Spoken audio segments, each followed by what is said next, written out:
인류가 가축을 식용으로 길들인 역사. 인류 최초의 가축, 개. 인류가 야생동물을 길들이기 시작한 것은 지금으로부터 약 1만 년 전의 일이다. 당시 사연은 이러했다. 요즘 사냥감들이 씨가 말랐어. 앞으로 뭐 먹고 살지? 소문 못 들었어? 요즘 농사 짓고 사는 게 첨단 유행이라잖아. 그래도 난 고기 먹고 싶은데.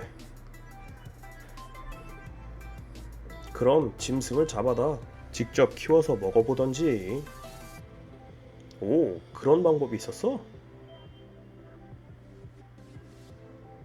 그런 생각을 하고 있을 무렵 제일 먼저 인간의 가축으로 선택된 동물은 바로 늑대였다. 이놈들 요즘 계속 우리 뒤만 졸졸 따라다니잖아. 귀찮아 죽겠네. 놔둬. 요즘 먹을 것도 없는데 이놈들도 우리 따라다니면서 쓰레기라도 얻어먹으려 그런 건데 뭘. 그렇게 인간은 의도하지도 않았는데 자연스레 늑대는 인간에게 길들여져서 개라는 동물로 바뀌어갔다. 키워보니 이놈들 제법 집도 잘 지키고 사냥 나갈 때 짐승들도 잘 주워오더군. 그러게 녀석들 밥값은 톡톡히 하네. 그리고 키워보니까 이놈들은 절대 주인을 배신 안함. 이런 이유 때문인지 2000년 전 우리나라에서는 주인이 죽었을 때 개를 순장하기도 했다. 개똥아, 내세에서도 주인님 잘 모시고. 그런데 재미있는 것은 개들은 인간에게 길들여지며 늑대와는 다르게 자신의 모습을 변화시켜갔다는 것이다. 특히 개들은 늑대의 어린 시절 모습을 평생 간직하게 되었다. 귀엽게 보이면 주인님도 우릴 잡아드시지 않겠지. 그런가 하면 인간에게 생존을 의존한 나머지 뇌 용량은 늑대의 80%로 줄어들었다. 우린 딴 생각 안 하고 주인님만 믿고 살기로 했삼. 하지만 개들의 이런 바람은 인간의 탐욕 앞에 쉽게 무너졌다. 동서고금 어디서나 개는 쉽게 구할 수 있는 인간의 좋은 단백질 공급원이었기 때문이다. 특히 농경 사회일수록 개는 보편적인 식용의 대상이었다. 우리나라 신석기 시대 유적지인 동래 폐총의 출토물들을 보면 사람들이 먹다 버린 개 뼈다귀들이 여럿 출토되고 있다. 치아로 물어뜯은 자국이 있어 먹은 게 분명하다. 이어 삼한시대 삼국시대 유적지에서도 그런 뼈들이 발견된다. 중국인들 역시 일찍이 개를 식용으로 사용하였고 제사상에 빠지지 않고 올라갔다.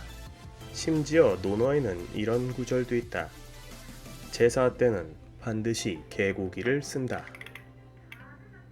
유럽의 경우도 그 역사는 유구했으니 흉년이 들 경우 게르만족들은 아이를 하나 팔아서 식용개를 한 마리 얻는 일도 횡행했다. 다만 유목사회의 경우는 달랐다. 유목민들에게 개는 식용의 대상이 아니었기 때문이다. 그깟 개 한 마리에 얼마나 한다고 그걸 잡아먹어? 고기도 얼마 안 나오는데. 개는 양을 치고 소를 몰아주면 그걸로 밥값은 충분히 하는 거임. 즉 유목사회에서의 개는 목양견으로 쓰일 수 있었기 때문에 잡아먹는 게 오히려 더 손해였던 것이다. 야생동물의 가축화, 양, 염, 소. 개를 길들이기 시작한 인간들은 가축의 묘미를 알게 된다. 짐승 기르기 전에는 몰랐는데 이놈들 길러보니 꽤나 사람을 잘 따르네. 그렇게 자신감을 얻은 인간들은 차츰 다른 동물들을 길러보기로 했다. 하지만 뜻대로 되지 않았다. 특히 야생동물을 인간의 목적에 맞게 순화시키는 과정은 결코 호락호락한 일이 아니었다. 아무 짐승이나 기를 수 있는 게 아니었음.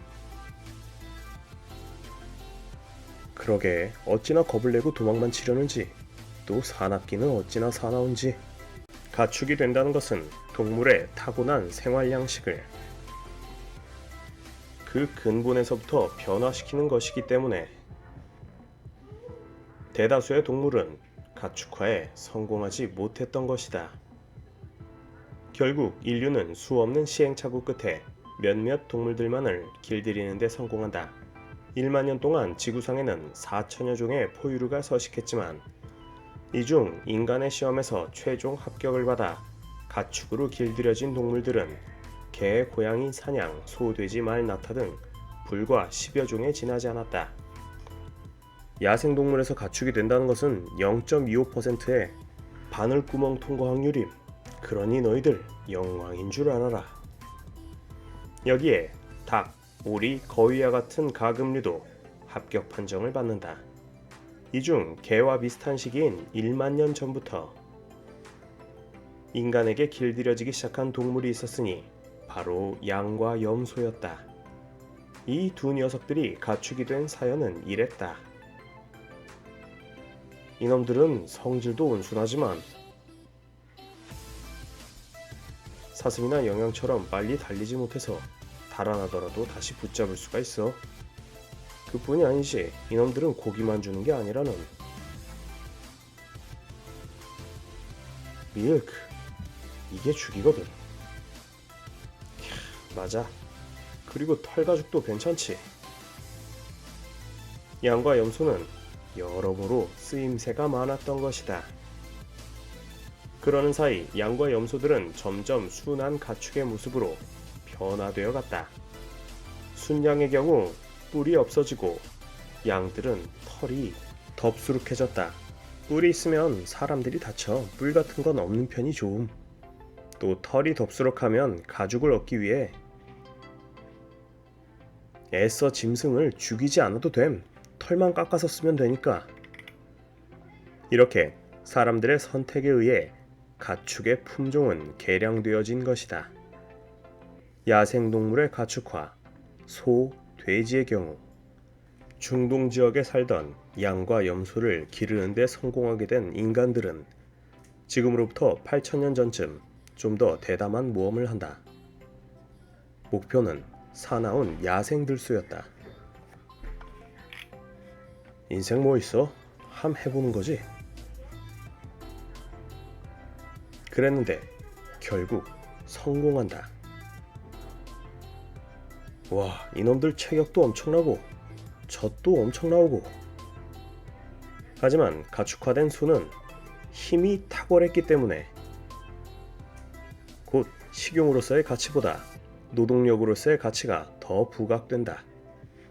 이 아까운 걸 왜 잡아먹나? 농사 지을 때 쓰면 훨씬 더 유용한데. 그리고 그와 비슷한 녀석이 나타났다. 바로 말이었다. 말은 지금으로부터 6천년 전쯤 가축화되는데 이놈들 역시 고기로 먹기에 아깝다고 해서 소와 함께 노동용으로 사용된다. 이걸 왜 잡아먹나? 타고 다니면 훨씬 더 유용한데. 그리고 5천년 전에는 오직 식용을 위한 목적의 가축이 등장한다. 바로 돼지였다. 물론 돼지 가죽을 쓰기도 한다. 오늘날 집돼지는 모두 사나운 야생 멧돼지의 후손이다. 돼지를 최초로 가축화에 성공한 이들은 동남아시아의 밀림족이었다. 그리고 곧 돼지는 중국으로 전파되어 중국인들에게 없어서는 안 될 중요한 식용 가축으로 성장한다.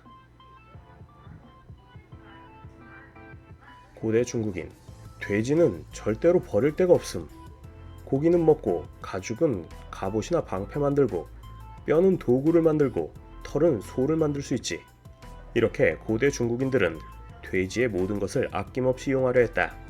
그리고 돼지 역시 유순한 가축의 모습으로 스스로를 변화시킨다. 오늘날 돼지가 뚱뚱한 체형을 가진 것은 피하 지방이 두툼한 녀석들만 골라 선별적으로 집중 교배해서임. 멧돼지에 비해 주둥이가 짧고 이빨이 날카롭지 않은 것도 다 순하게 생긴 놈들끼리 짝을 붙여서 그런 거임.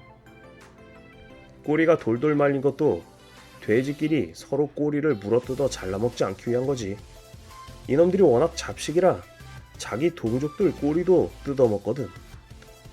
돼지가 새끼를 많이 치고 번식력이 강한 것도 실은 다 인간의 선택 교배에 의한 거임. 이렇듯 인간은 필요에 의해서 가축의 모습을 변화시켜갔다.